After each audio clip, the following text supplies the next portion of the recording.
What happens when the shit hits the fan? How would you get by? How does anyone get by? That's what I'm going to be talking about in this video.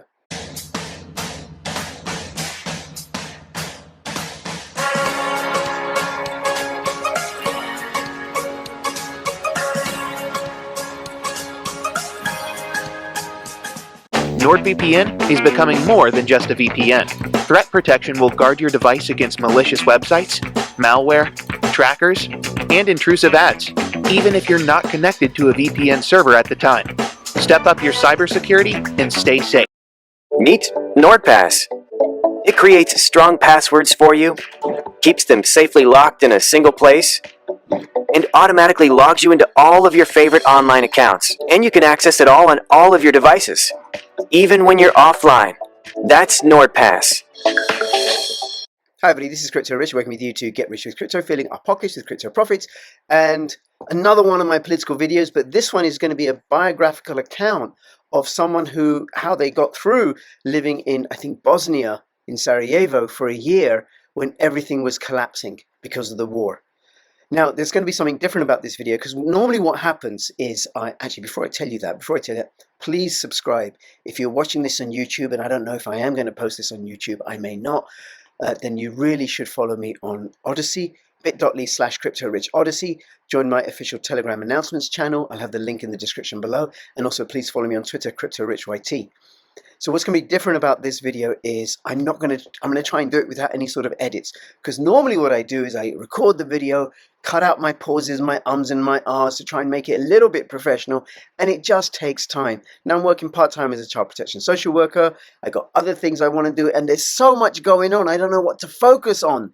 So I'm just going to read this article, or not all of it. I'll go through the article. I'll link through it in the description below. There may be ums and ahs. Please forgive me, but I do want to churn out more material than I have been doing of late.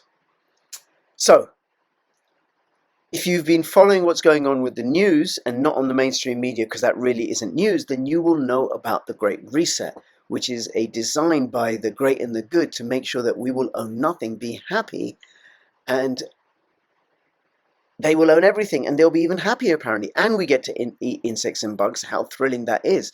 So they've been doing all these things to destroy life as we've known it, prior to 2020. So, the lockdowns destroyed small businesses and impoverished millions of people. Then we had the injections and the drive to inject people, inject them, and now we have excess deaths of the injected, the so-called vaccinated, or not a vaccine.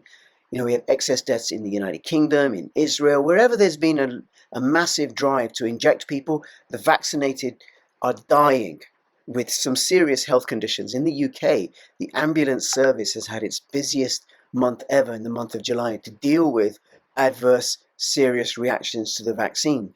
And it's now in a situation where in certain regions the police are doing call-outs because the ambulances are too busy, rushing about all over the place. And now we've got, thanks to these suicidal sanctions, we've got an energy crisis looming in Europe, in Germany, in the UK, other parts of Europe mainly, and also shortages of food because the Northern Ireland government, the UK government are paying farmers to stop farming. Canada wants to stop farmers from farming, and in Spain and Netherlands and many other European countries. Plus there's all the fires going on in all the food processing plants in the United States and some in Europe.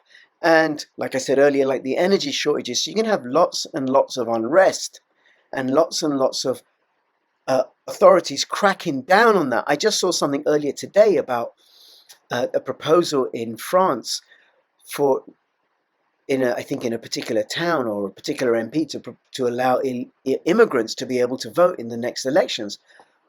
Now that is just going to create more division, more tension, more repression from the authorities to try and tamper their moves down, because I'm a bit like, people come over here and they get to vote immediately, and who they're going to vote for are the parties that gave them that vote.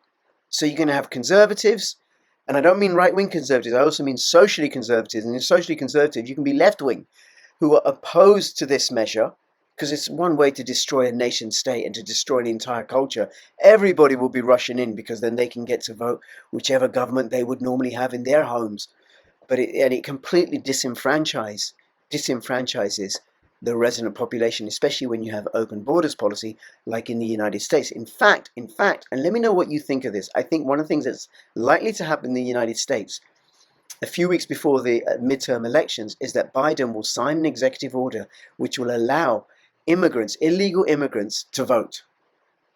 They can just vote in the elections, and that will get the backs up of American citizens. And now the Democrats are probably hoping, if they go ahead with this, that who these immigrants will vote for will be the DNC. I mean, what else?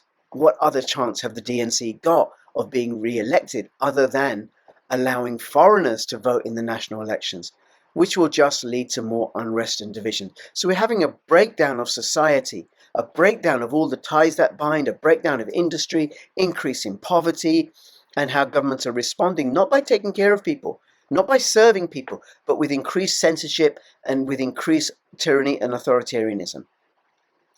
This article, I came across it in one of the Telegram groups that I'm in, is about a guy who survived a year in Sarajevo. How I survived a year of SHTF, shit hits the fan, in 90s Bosnia.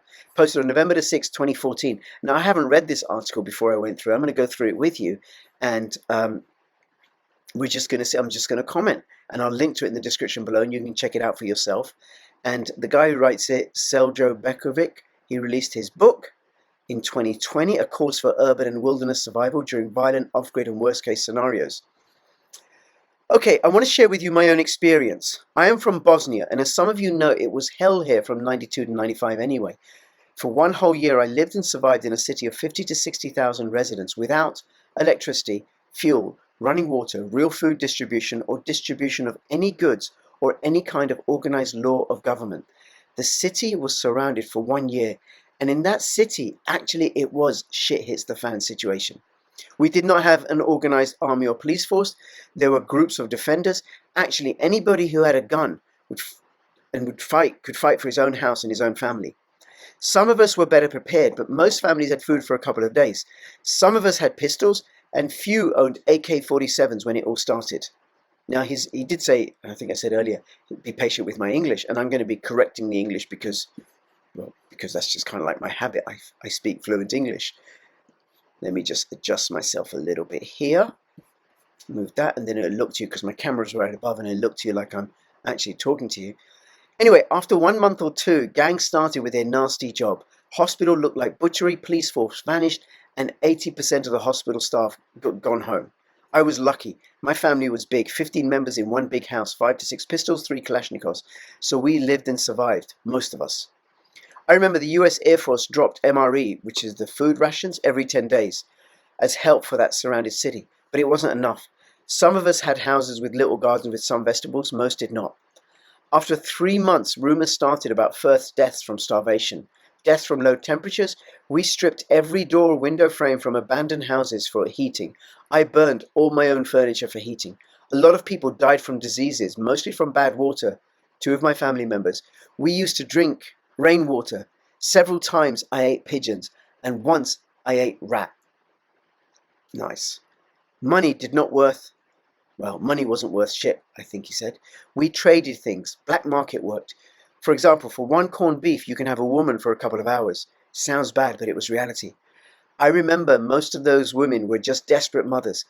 We traded candles, lighters, antibiotics, fuel, batteries, rifle, ammo, and of course food. We fought like animals for that. In situations like that, a lot of things changed. Most people turned to monsters. It was ugly. Strength was in numbers. So if you were alone in the house, you've been probably robbed and killed, no matter how well armed. Anyway, the war ended again, thanks to America, he says, and again, God bless USA for that. But it's not important which side had right in that war. It was almost 20 years ago, but believe me, for me it was like yesterday. I remember everything, and I think I learned a lot. Me and my family are prepared now. I am well armed, stocked, and educated. It is not important what is going to happen. Earthquake, war, tsunami, aliens, terrorists. Important thing is that something is going to be. And from my experience, you cannot survive alone. Strength is in the numbers. Be close with your family. Prepare with them. Choose your friends wisely and prepare with them too. Now he was posting this on a forum, and he was asked, "How did you get around safely?" He said the city was broken into something like lots of street communities. Like in my street, 15 or 20 houses, we organized patrols, 5 armed men every night to watch on gangs or enemies. We traded things between people in that street. 5 miles from my street, there was one street with something like organized traders, but it was too dangerous to go there. It worked only during the night time. During the day, it was Sniper Alley, and you had more chance to be robbed there than to trade. I used that street only 2 times, and believe me, only when I really need something bad. Now I'm reading this and I'm thinking, oh my God, I hope it never gets this bad. I hope it never gets this bad. I hope it never gets this bad where I am, and I hope it never gets this bad wherever you might be. What about wood? It looked like there are many forests around your city, somebody asked. Why did you have to burn doors and furniture? Bosnia has lots of woods and forests when you check at the map, but I lived in the city closer to the Croatian border, more to the south. But I don't want to mention the name of the city, so it wasn't Sarajevo, that's my mistake. But if you check the map, south part of my country, closer to Croatia, is all in rock. Yeah, we had some trees in my city parks, fruit trees, but most of the city is building and houses. But believe me, all the trees in cities is going to be burned very fast when you don't have electricity for cooking and heating. After that, all what you have is furniture, doors, wooden floors, and believe me, that stuff is burning too fast. There was almost no car use in town because most of the roads were jammed with ruins, abandoned cars, destroyed houses, stuff like that, and petrol was like gold. If I needed to go somewhere, I almost always used nighttime. Never go alone, but also never go in a big group, 2 or 3 men maybe. Always armed, very fast, always in shadows, through ruins, really open on the street, actually always hiding. We didn't have suburbs and farmers. In suburbs were the enemy army. We were surrounded with the enemy army, and inside the town you did not know who is your enemy. And yes, there were organized groups of gangs, 10 to 15 people, sometimes even 50. But also there were normal people like you and me, fathers, granddads, decent folk, who robbed and killed. There wasn't too much good and bad guys. Most of us was grey, ready for everything. Then somebody asked, did you prep, and what kind of skills did you need? We used what we had. We were not prepared for that situation. We did not know for prepping. So you can imagine in some aspects we went back to the Stone Age. We just used everything that we had. For example, I had a propane or a butane stove. A big stove. A propane or butane stove. A big bottle cylinder. And I did not use it for cooking or heating. It was too valuable. I managed to fix that bottle with my friend so I can attach some kind of hose on it. So I can fill those disposable lighters. And those lighters were worth a small fortune.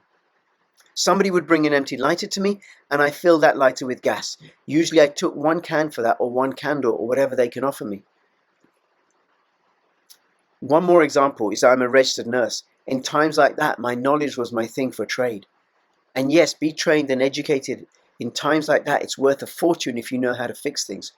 All your goods is going to be exhausted one day, but your specific knowledge can be your food. And people learn to fix things, shoes or whatever you can fix. My neighbor used to know how to make some kind of oil for oil lamps, and he was not hungry. He never showed me how he made that oil. I believe he used some tree behind his house and a small amount of diesel, I don't know. My point is, people learn things. People always need somebody who knows how to fix things. It was not a survival movie. It was ugly. We did what we have to do to survive. And nobody wins. We just survive with a lot of bad dreams. Wasn't it religious, the war? Somebody asked. No. Sorry, man, wrong info. That was not Christian versus Muslim war. It was civil war with a lot of switching between sides. And sorry, I'm not going to go into the politics. I don't care too much for that. I'm not going into any religious stories. I mean, I believe in God as higher power, and I'm trying to live by his laws, but I'm not belonging to any dogma, Muslim or Christian. Who was your support group? My group was only my family, my blood relatives like uncles and grandmother. In my street and in my town trips, I had some close friends, but my best friends was my family. I never take strangers in my close group. If you had 3 months to prepare today, what would you do? If I had 3 extra months to prepare, I'd probably run overseas. Now I'm very well aware how things can go very bad in short time, so I have food, hygiene, energy, etc. I have supply for 6 months. I live in an apartment with some improved security. I have a house with a shelter in a village some 5 miles from my apartment. In that house I also have supply for 6 months. That village, small community, most of them are my relatives. Most of them are prepared. They learned from that war. I have 4 kinds of fire weapons with 2,000 bullets for each. I can't go into details. Laws are different here for rifles. I have a big garden with that house and some good knowledge about gardening and farming. I think I have knowledge now to smell trouble. You know, when everybody is saying that everything is going to be fine, you somehow know that everything is going to fall apart. I think I have strength to do everything, what it takes to keep me and my family alive, because when everything is going to shit, be sure you're going to do some bad things to save your kid. You don't want to be a hero, you want to survive with your family. I am a nurse and I am a paramedic trained to US standards. One man survivor, no chance, in my opinion. No matter how well armed and prepared, at the end you're going to die. I've seen that many times. Family groups or closest friends with lots of preparing and lots of different knowledge, I believe that is best. What items should we stockpile? Well, it depends. I guess if you stock only one thing, you're not going to survive. Unless you want to survive like a robber, then you need only gun and lots of ammo. I believe beside ammo, food, hygiene and energy things, you need to focus on small things for trade like pocket knives, lighters and flints. Also, a lot of alcohol. Kind that can stay long like whiskey. Doesn't matter what kind. You can have the cheapest kind. It is very good for trade in desperate times. And then a lack of hygiene killed a lot of people. I saw that. You're going to need to have some simple things like, for example, a lot of garbage bag. I mean a lot of garbage bags, many uses for that. And a lot of duct tape, many uses for that. In case of weapon, I keep it simple. I always carry a Glock 45 with me because I like that gun. But it's not usual gun and usual caliber here. So I also have 2 7.62 mm TT Russian pistols hidden because almost everybody has that gun here and a lot of ammunition. I don't like Kalashnikov, but there is that rifle in almost every third house. So a little bit screwed here in the UK. Most of the time I collect my water from roof in 4 big barrels during the war. Then we cook to disinfect. We also had river in that town. Too polluted, but if you can't choose, I guess it depends how far you're going to go to survive with your actions. You need to be prepared to do some ugly things. Oh yes, it changed my perspective on life. I know now that bad things can happen. And on a more important thing, I actually believe it is most important. I don't anymore believe government and authority, not at all. When really they're doing their best to assure you that everything's going to be fine, you can be sure that something bad is happening. Do not just believe, research. This is quite unsettling actually reading this. Oh my God. I hope to God it doesn't go like this. But you know, who knows? There is a trick that the mind plays on us, that we think that how things are or have been is how they're always going to be. And that's just not the way life goes. You know, in life, there are surprises, and often those surprises are sudden and unpleasant. And some of them are small surprises. You know, you get stuck in a traffic jam or something, and some of them are bigger surprises, like the death of a loved one, and some of them are much bigger, harder, worse surprises, like the sudden outbreak of war. What about the Civil War and the religious fighting? Did gold and silver help much, and how did you get the alcohol and other supplies? It was a civil war. There was a great influence of religion. But somebody mentioned, what did you do with people of other religion? Well, in my family, there are people with different religious beliefs, so what do you mean with that? I'll try to explain to you simple. It was attackers and defenders, lots of switching sides, civil war. War ended without winners. It ended with truth, thanks mostly to the USA. It was the wrong war, wrong reasons. I did not fight for religion or ethnicity. I fought to keep my family and myself alive. For the last 15 years, we have peace. We live with people who used to be our enemies. I do not want to have war and enemy again because of ethnicity or religion or any other reason. Please do not try to generalize anything about that war. There wasn't a good and bad side. We all suffered and we all tried to live together again.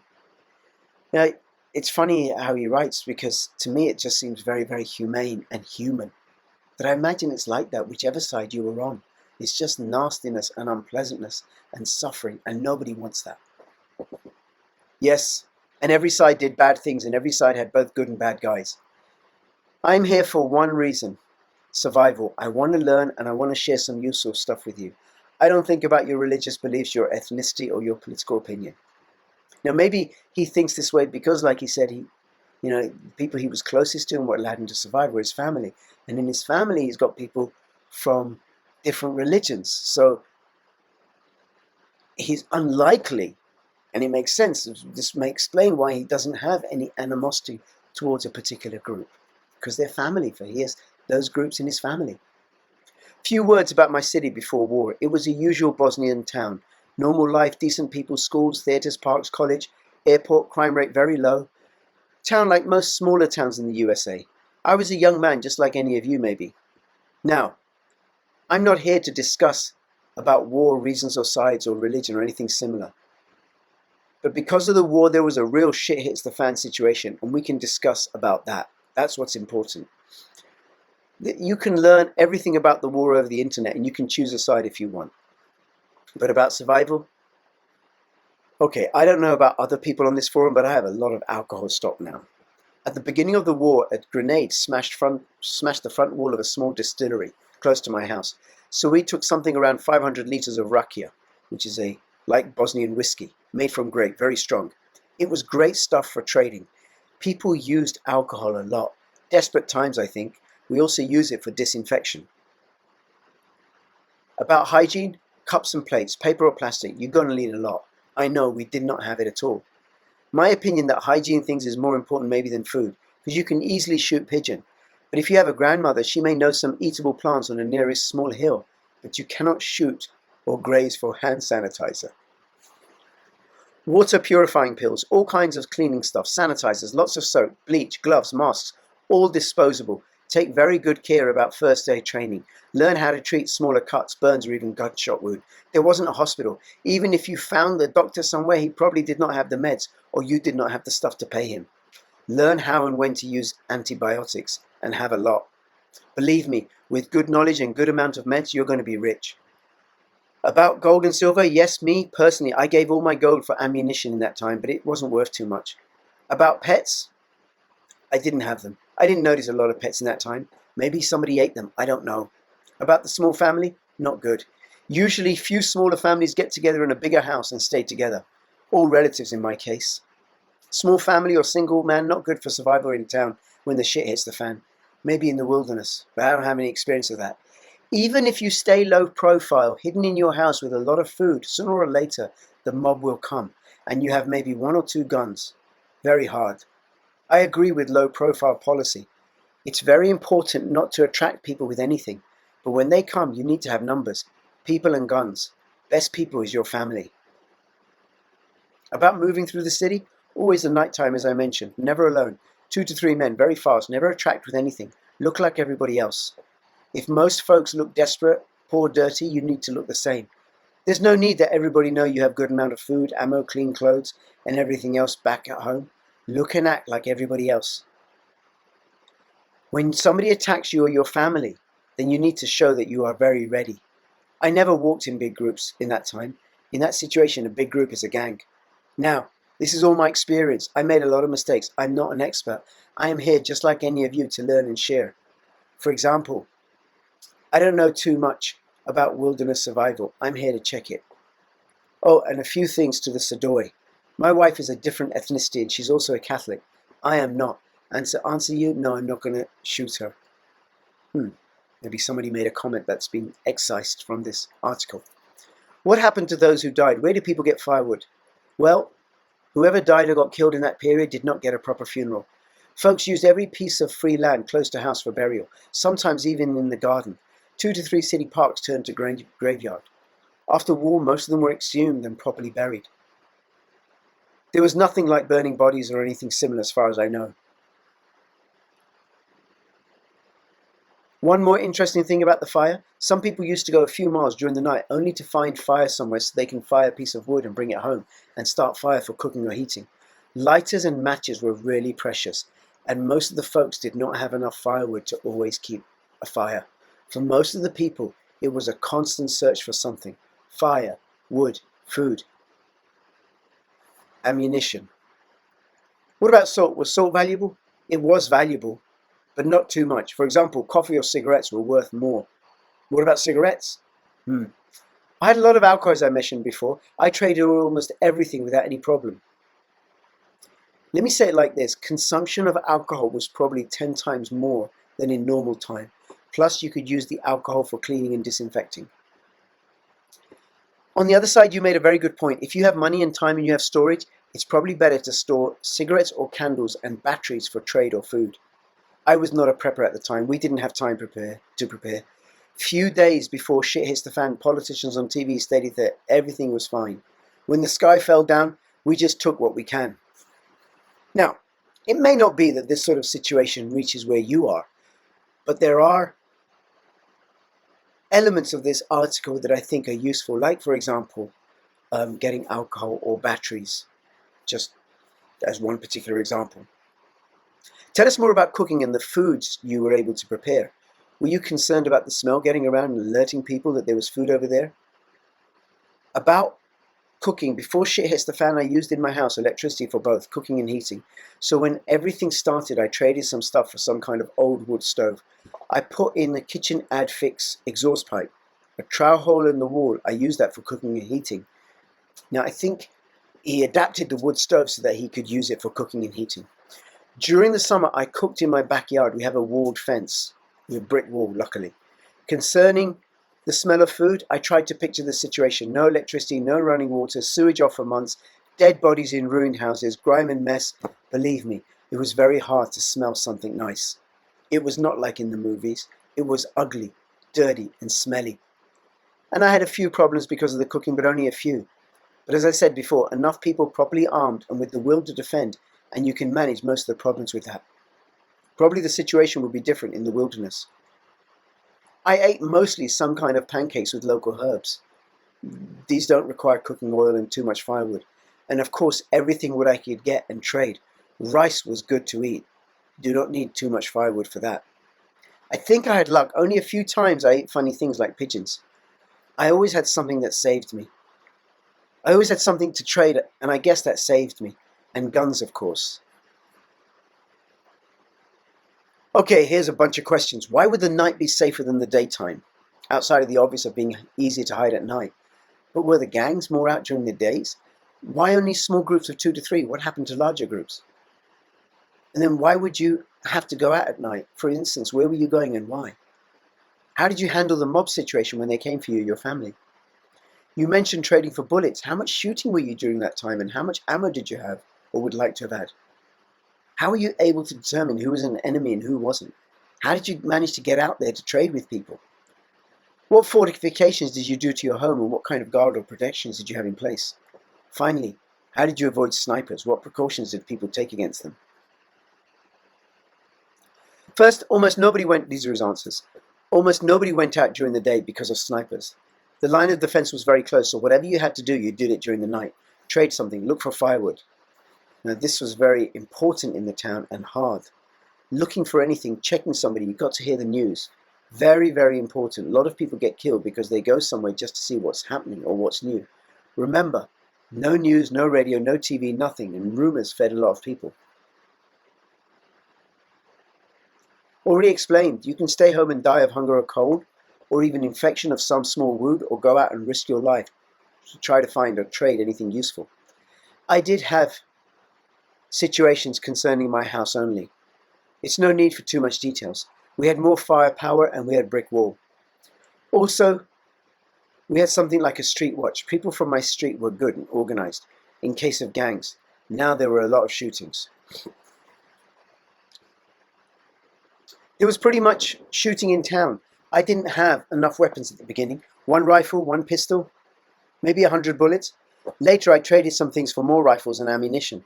I remember I gave a car battery for 2 rifles. How much ammo? A lot. As much as you can. Most of the time I wasn't able to determine who's my enemy or friend, except my family and a few real friends, and everybody else is potential enemy.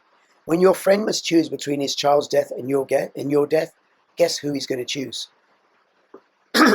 There were rumors. Somebody tells you that some old guy a few blocks away has some cans and he's looking for ammo or whatever. And you go there. As I say, you're always looking for something. Some people would come in my street as traders with some goods. There was always something like a trade street during the night. It was actually a big ruins of a small sports center. You can go over there and look for something or offer something, but it wasn't controlled by anyone, so it was too dangerous.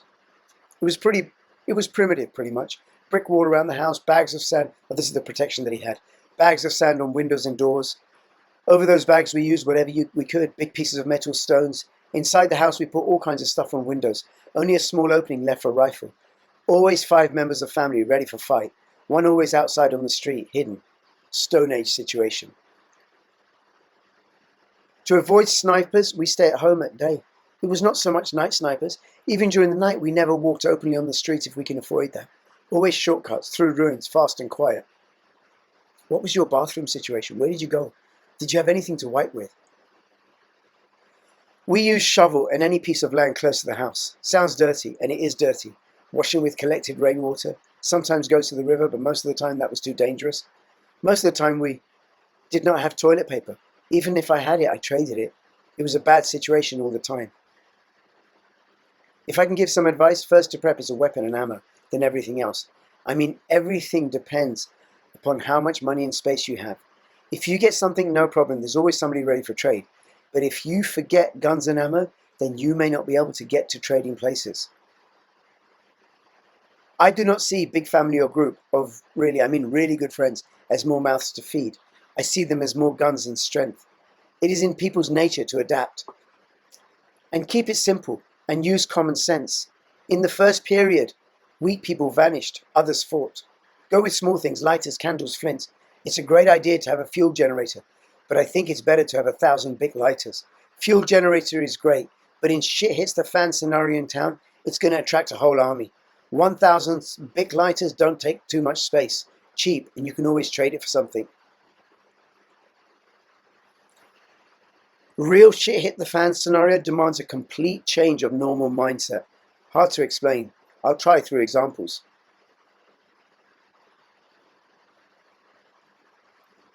How easy or hard was it to get weapons after the shit hits the fan? And what could you trade for weapons and ammunition? I remember you saying a car battery for a rifle. Where would I go to find the people to trade in weapons? You're right.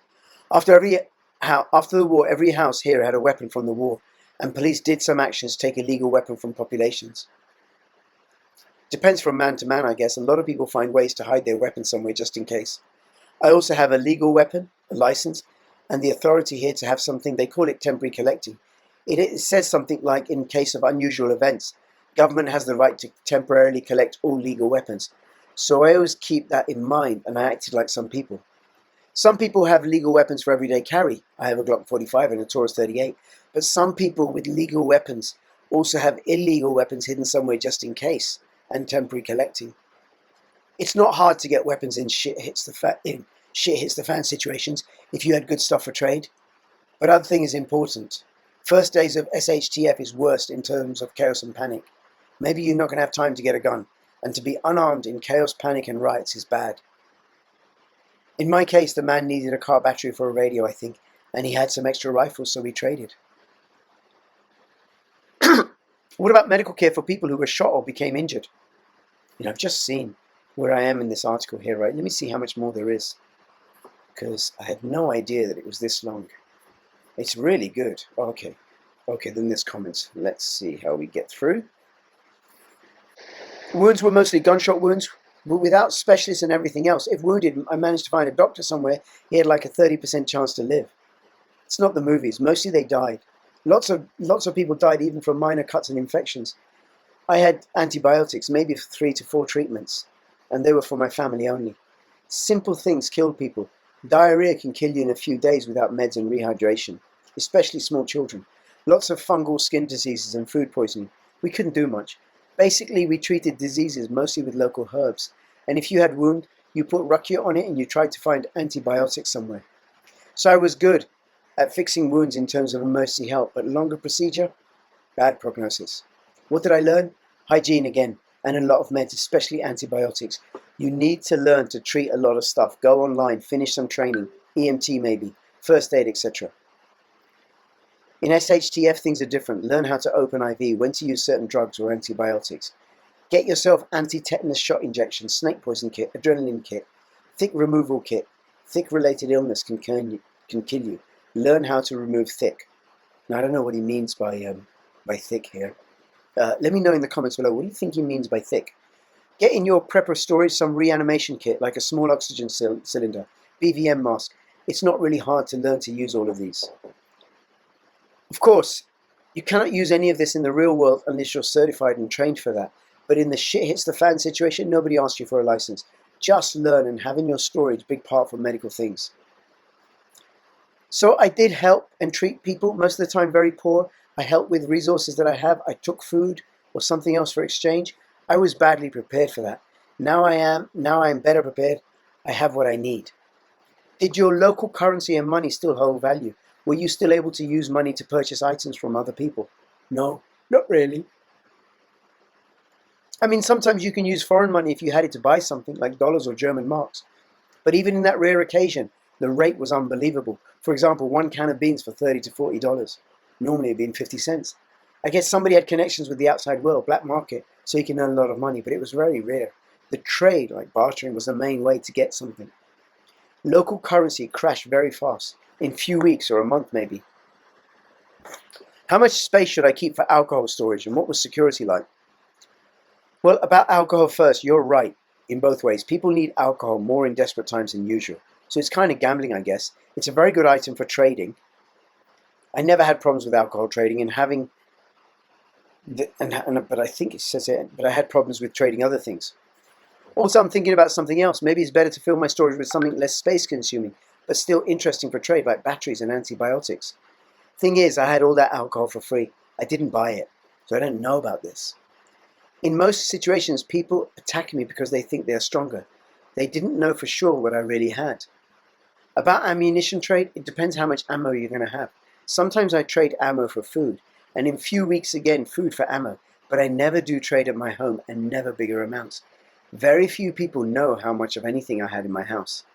The point is, store as much of anything as you can. Later during the situation, you'll see what is most popular. Correction, ammo and guns, always going to have one place for me. But who knows, maybe number 2 for trading going to be, for example, masks with filters. About the medical issue, I write in my next post what I do have now in my medical part of my storage. The defense was very primitive. Again, we were not prepared. We used whatever we could. Windows were broken. Roofs mostly damaged from shelling. All windows were blocked with something, sandbags and rocks. Every night I blocked my yard gate with junk rubble from the street, and I used an old aluminium ladder to get over the wall. When I come back, I call somebody from the house to get me that ladder so I can move in. A guy from my street barricaded his house completely. If he goes out at night, he used a hole that he made in one room that is connected with neighbor's house, and he'd go through his neighbor's house, which was ruined and destroyed. He had a secret entrance. It may look weird to say, but most secured houses are gone first. Of course, we had some very nice houses in the neighborhood, with walls, dogs, alarms, steel bars, and windows and alarms. And you can guess what happened. Mob attacked those houses first. Some were defended, others were not, depending upon how many guns and hands they had inside. So I think security is great, but be sure that you keep it low profile, forgetting about an alarm. If you live in town and shit hits the fan, you're going to need simple looking, non-interesting secured house with a lot of guns and ammunition. Just keep it low profile and not interesting. On my apartment door now, I have a steel door for security reasons, but only to keep me through the first short period of chaos. And then I'm moving out to connect with a bigger group of armed people in the country, I hope. In my case, that migration did not happen because it came very fast.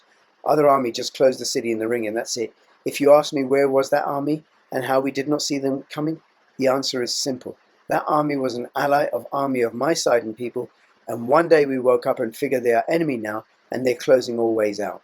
Politics. It's true, one more side of civil war. So he's talking about harm. Always switching sides. I know one thing, if we had some way out from the town, we would use it, but we didn't have it. What was the situation with banks and stores? About banks, loans, credit cards, complete monetary system died for about 1 year, so nothing works. It's a complex question in many ways. I try to answer it in some future posts. Even now, almost 20 years later, folks are at European courts suing banks because they don't want to admit their savings in banks. Lots of different things happen in that period. They change the money, I mean the monetary name, they change it 2 to 3 times. Hyperinflation occurs, lots of paper trails about savings loans. I remember some people use that situation to get rich, and they're still rich. I've talked about rural areas in other posts. As far as I remember, it was better there. In that period, there wasn't running vehicles. I actually remember a tank at the front line and Lada Niva with cut-off doors and roof and installed machine gun. I think it was an old M53, and those two only move when they fired. They keep it hidden behind ruined houses. For the civilian population, there was no moving with vehicles. Streets were mostly under rubble and unusable, and fuel was too expensive. Not to draw attention was a big thing. About clothing, there used to be some sort of town defense. It wasn't like real military, mostly mixed civilian clothes with parts of uniforms, different weapons, so no rules. One of the things about moving about, he doesn't say, is about bicycles, but I imagine a bicycle would be really valuable and would draw attention. And then, of course, cycling about during the day, you're going to get shot by snipers, and cycling about at night, how do you know where you're going? Because he didn't mention if there was no street lights. And so then if you use a light, because you've got batteries and a torch, then you're going to draw attention to yourself. Let me know what you think about bicycles in a situation like this. But as soon as you go into that things and try to talk about two armies, their strengths, war crimes, politics, I'm not going to like it anymore, because people are going to start to choose sides. And I don't think that's important for us here. As I said before, there wasn't an organized army, but we've all been like soldiers. We had to. Most of us carry weapons and try to protect from enemy army and robbers. Inside the town, you did not want to look fancy because somebody would shoot you and take your good stuff. You did not want to have a fancy rifle because probably you're not going to find ammo in that caliber and you're drawing attention. So let me put it this way. If shit hits the fan tomorrow, try to look like most of the people outside, scared, desperate, confused. And I'll scream maybe, no fancy looking stuff. I'll not go out in fancy new uniform and yell, "I'm here, you're finished now, looters and robbers." I will stay low profile, heavily armed, and well prepared, waiting to see my options. Even if I have to go out with all my gear to do things, I'll go in night with best friend or brother. Maybe sounds ridiculous, but from my experience it works. Be very well prepared, but let nobody outside your house know or see that. No matter how good is your house security, how good is your weapon, if people see that they have good reason to rob you, they will probably rob you in town. It's only a matter of time and number of guns. Don't ever give them a reason to be interested in you for robbing. Stay uninteresting. Now, this is my opinion. Maybe it's not working in a different situation. About robbing grocery stores and gas stations, it happened very, very fast. As soon as the shooting started, all valuable things were emptied. There was some effort to keep it together, but everything fell apart in the first few weeks. Some more questions. You mentioned that you had no electricity or running water. How did your family handle the toilet conditions? We had a small yard and digged holes for toilets. We thought it was temporary, so the holes were small, but later on we digged bigger ones because we realized this is long and world might have forgotten about us. It wasn't nice, but at least we did not do it in the house like many others. Whole area started to smell bad anyway. Stench from dead people is worse than a bit of poo.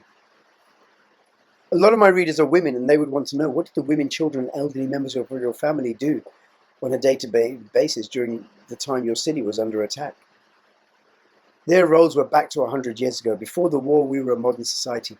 But as soon as shit hits the fan, the women, kids, and elders stayed mostly at home. They wanted that. No questions. It happened automatically. They did the washing, cooking, cleaning, and taking care of sick people. Just sometimes when shelling was a bit less, some women came along to gather herbs or MRE if food was coming that time. Not often.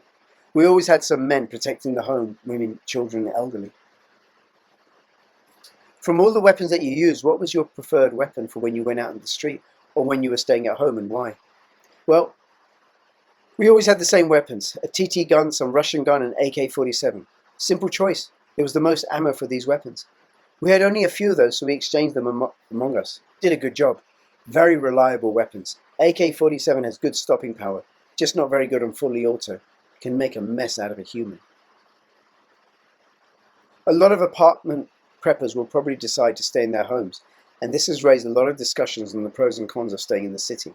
Some people say that by staying in the city, the infrastructure will be restored first, and that those living in the countryside will be attacked by roving bandits. The other side states that those living in the countryside have greater chances of survival, as they would be more self-reliant and not dependent on resources from the city. Based on you and your family's experience, which would you prefer and why? Run. If you're lucky, yes, city might be better off, but if not, it is so much worse. bug in for a few days until the first madness settles in, and then bug out. And it depends upon the weather. You might stay at home in winter and risk getting robbed or murdered instead of going out and freezing to death. Only run if you know where to run to. What parallels did you see with events in the US and Bosnia before the shit hits the fan? Well, in the US and Yugoslavia in 1990, on first look, did not have anything in common, because people are going to say the US cannot have anything similar to a socialistic system. This is true, but only on first look. Yugoslavia had somewhere around 20 to 22 million citizens, 6 republics, 3 to 4 main religions, and many national groups. The official state policy was to build Yugoslavian nationality, and through different ways that effort was successful until the 90s. We were something big, united through differences with a strong connection to make something big, and those differences were used to make chaos, like what's happening right now with the Great Reset, setting us against each other. Citizen against immigrant. Straight versus LGBTQ, vaccinated versus unvaccinated, right versus left, Democrat versus Republican, Brexiteer versus Remainer, all to create chaos. In the late 80s and beginning of 90s, when democracy came, the problem started and ended up in a series of wars and cases of complete collapse. Things that I experienced prior to shit hits the fan and things that you might recognize. Things that make differences between people are more and more problematic, like race, religion, political opinion. Polarization is getting stronger. People want to come to your country, but they do not want to assimilate or contribute to their greater good. They want to preserve their way of life, which is often absolutely contrary to the way that your particular country or society works. The political way of solving those problems often fails because, in essence, those problems are hard to solve in a democratic way, i.e. in the spirit of democracy. Your freedoms are shrinking as a result of that. Calls for radical solutions for the problems are stronger and stronger. And the media are doing a dirty job, and it's hard to find out what is the truth anymore. Suddenly people and events from history are brought back so people can judge and argue about it, to write history again, to build myths sometimes. I've seen many people killed, a lot of women and children too, civilians. A huge number of people suffered, were hungry and cold, and were terrified through that period. But I can count on one hand the dead or hungry politicians in that time. Things were good for them through that period. Some of them ended up even richer. A lot of them are still powerful in the same or different parties, and are still talking about their people or causes or fear from others. It is the way that it works. Wow. Not sure I agree with this point. The political way of solving those problems often fails. Because I think what's happening, what we're witness to, is the politicians deliberately out to destroy people's livelihoods and our way of life. You know, they know that the financial system, the monetary system is going to collapse. So they better get us on digital IDs with a central bank digital currency as quickly as possible. And they want to get rid of many of us because then we're easier to control, less mouths to feed, hence the injections. So that's what I think is at the root of it. It's actually the politicians who are the globalists who are out to fulfill on this Great Reset agenda, rather than just because democracy ain't working. We don't have democracy because a lot of the policies that are being put in place isn't what the parties campaigned for and isn't what people want. This is his book, Shit Hits the Fan Survival Bootcamp, a course for urban and wilderness survival during violent, off-grid and worst-case scenarios. 223 ratings at 4.5, so pretty good, hey? The guy is Selko Bekovic. So let me know what you think about this article. I thought it was very, very useful and frightening, but there's a lot in there that can be picked out. If you have any comments or questions, put them in the description below. By the way, I really, really do appreciate your comments. I don't always reply. I know sometimes I put across ideas that people don't agree with me, and a special shout out to Brix McGuinness. I completely agree with his no more war sentiment. War is evil. And he keeps commenting. Thank you so much. It does make a difference. Please do follow me on Twitter, CryptoRichYT. Please do join my official Telegram announcements channel. And if you haven't subscribed already, please subscribe. bit.ly/CryptoRichOdyssey. This is Crypto Rich signing out. All the best. Bye-bye. Oh, let me know how this was for you. I did a tiny little bit of an edit because I got interrupted in the middle of the video while I was reading this. But let me know how this was for you, and maybe I'll be doing more this way. This is Crypto Rich signing out. All the best. Bye bye.